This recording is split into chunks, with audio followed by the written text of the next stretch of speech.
Everyone and welcome back to Aftermath TV. So for today guys, may nagtanong sa atin paano naman ipapa-level up yung ating ang tinatawag na Beverage Master Okay guys so again, if baguhan ka sa world ng pixels, marami na tayong videos na nagawa in the past, just check the channel. Pero for today guys, magfo-focus naman tayo dito nga sa Beverage Master. Okay? Yung Beverage Master guys, once na nag-focus kayo dyan, may ma-accomplish din kayong quest. And yung quest na yon, ito yung tinatawag nilang Wine Nut Popberry Wine Delivery Service. Kasi nga, i-require ka dito na mag-produce ka nga ng 24 bottles of Popberry Wine. Okay, so with that, if you think na this video is for you, don't forget to subscribe to Aftermath TV and pag-usapan natin tong paano nga magpa-level ng ating Beverage Master. Okay, so for today guys, mag-harvest muna tayo. Okay, yung remaining energy natin ay ginamit na nga natin dito para nga makapag-harvest tayo ng mga Popberry. Okay, so now guys, dito sa video na to,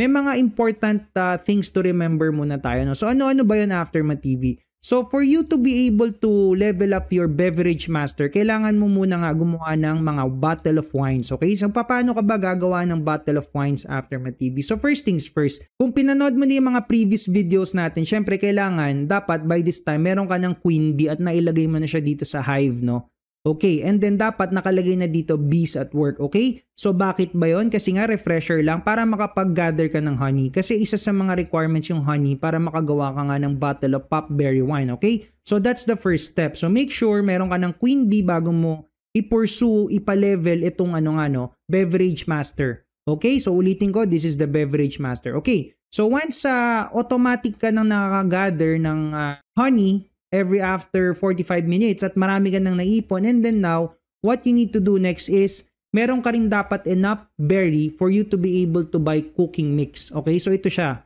Yes guys, narinig nyo ako ng tama. Kailangan nyo ng cooking mix kasi nga isa to sa mga ingredients or materials na kailangan para nga at least makapag pa-level up ka ng Beverage Master. Okay, now go to Box Galore. Dito lang naman nabibili yung cooking mix, and then again, pag meron ka ng enough berry, pwede kang, for example, bibili tayo ng 10.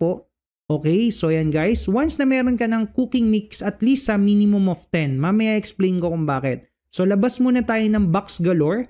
And now, the next destination na kailangan natin puntahan is sa lower left ng Terravilla. Okay, so bababa tayo ng konti para makita nyo yung ibig sabihin ni Aftermath TV, So dito siya guys sa bandang lower left, dito sa area na to, Okay, malapit sa Drunken Goose. Okay, so the last but not the least, kailangan guys, meron ka ring Popberry. Okay, so madali lang naman guys magkaroon ng Popberry. Tanim-tanim lang habang pinapa-level up nyo tong farming skills nyo.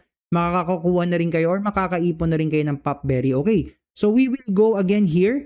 Dito sa part na to, dito, ayan guys. Okay, so now we go there para at least makita nyo kung paano ba pinapa-level up yung Popberry. Pero before that, by the way guys, i-claim muna natin yung daily free item natin dito sa post office. So don't forget to go to post office after 24 hours or every after 24 hours para makuha nyo yung free package nyo dito sa loob. So don't forget to get that. Malaking bagay din yan guys, Okay, now we proceed to the tutorial, okay? So very important ang winemaking dito kasi nga guys, ulitin ko, yung mga future na pwede mong magawang wine dito sa pixels ay napakalaki, ng bigay sa'yo sa character mo as a whole. Okay guys, so nandito na nga tayo. Now we go to how to craft our wine. Okay, so punta na tayo dun sa mismong spot, Again, malapit lang siya sa Drunken Goose. Okay, so ito na siya guys, Punta ka dito guys, malapit kay Winona or kay Winona, and then click nyo lang to, okay? So once again, ang question is, paano ipapa-level up yung ating Beverage Master? So again, ang isang bottle of Popberry Wine, magbibigay siya agad ng 110 XP. So malaki siya guys. Kailangan mo nga ng honey, so 3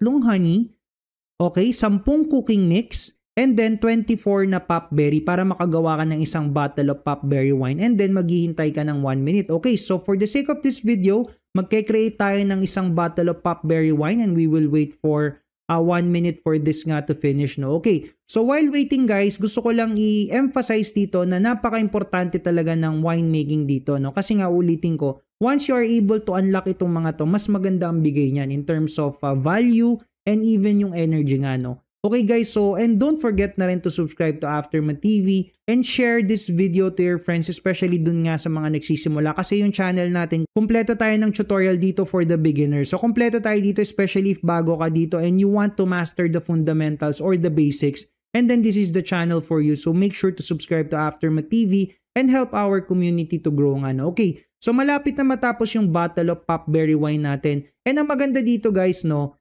napakalaki rin ng experience points nga na bigay nitong Popberry Wine. And syempre guys, napakaganda rin ang bigay nito sa energy. Pero syempre I suggest wag nyo muna siya i-consume or ibenta. Ang gawin nyo lang dito is, of course, mag-ipon kayo ng 24 bottles of Popberry Wine para nga matapos nyo rin itong quest na ito, no? Yung Popberry Wine Delivery Service. Okay, so nakagawa na tayo ng Popberry Wine. Ayan na nga guys, no?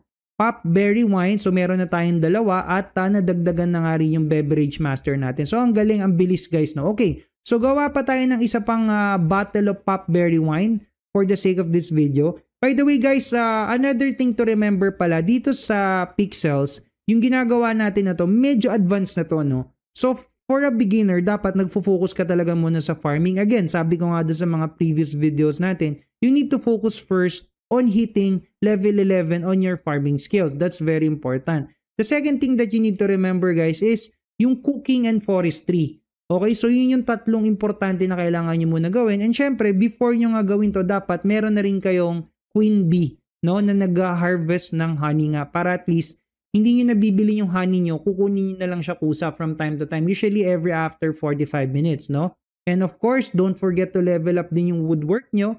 Again, no, if you are watching this video right now, malamang napanood yun yung dalawang video ni Aftermath TV about forestry and woodwork. So after that, pag medyo may extra energy na kayo and time, that's the only time na pwede nyo gawin itong pagpapalevel up nga ng beverage master nyo. Okay, so tapos na yung ating third Popberry Wine. So meron na tayong tatlo dito and at the same time, nag-level 2 na nga yung beverage master natin. So ganun lang kasimple guys, no? Ang maganda dyan guys, once na ma-reach mo nga yung certain level like level 5, makakagawa ka na ng other type of wines. Okay, so ganun lang siya kasimple. I do hope guys na matapos nyo itong Popberry Wine Delivery Service ng free-to-play. Kasi again, no, free-to-play player lang tayo. Hindi nyo kailangan mag-spend ng sobrang laki dito. Okay? So with that, maraming salamat po. And I do hope you will continue to support Aftermath TV. Hilhan lang tayo lahat pataas. Walang maiiwan sa baba. Turuan lang tayo so that again, mamamaster nyo rin. At mas gagaling pa kayo sa game na to compared sa akin. Okay? So maraming salamat po. And see you all on the next video.